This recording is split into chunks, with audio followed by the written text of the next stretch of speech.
Bobby Morrow's running style was so poised and fluid, his track coach at Abilene Christian once famously remarked he could run a 2:20 with a root beer float on his head and never spill a drop. Now that's smooth, folks. As a freshman, Morrow glided to an NAIA 100-200 double victory, the first of 3 straight.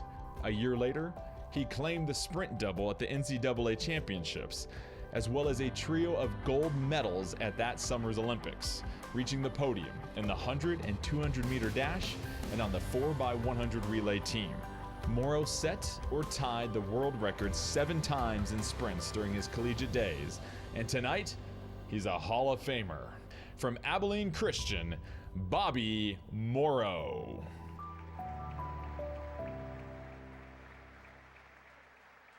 Accepting on behalf of Bobby Morrow, daughter Elizabeth Kelton, and presenting Abilene Christian assistant coach Brielle Collette.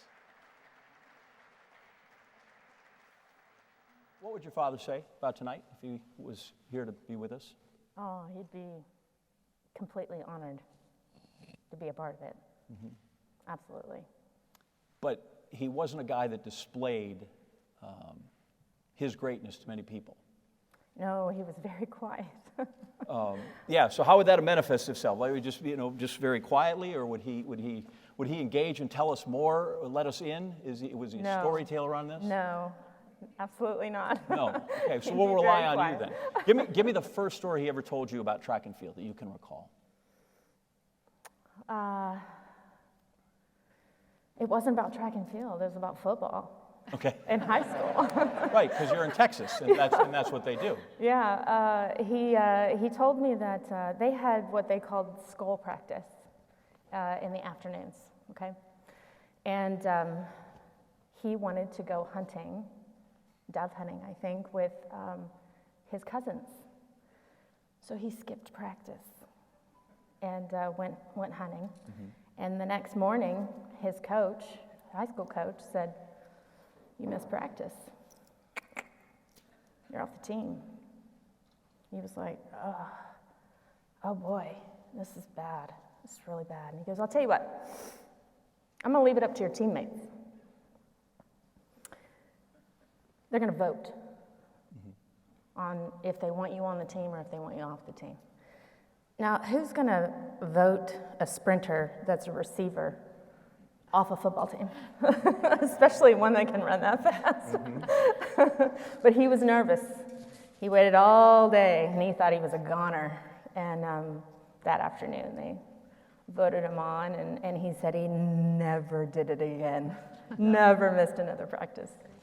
Bobby Morrow, he probably had many Olympics, but he had Olympics in 1956.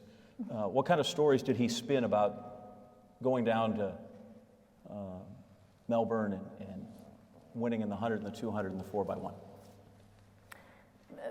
The thing he remembers over and over is the silence when he was on the podium.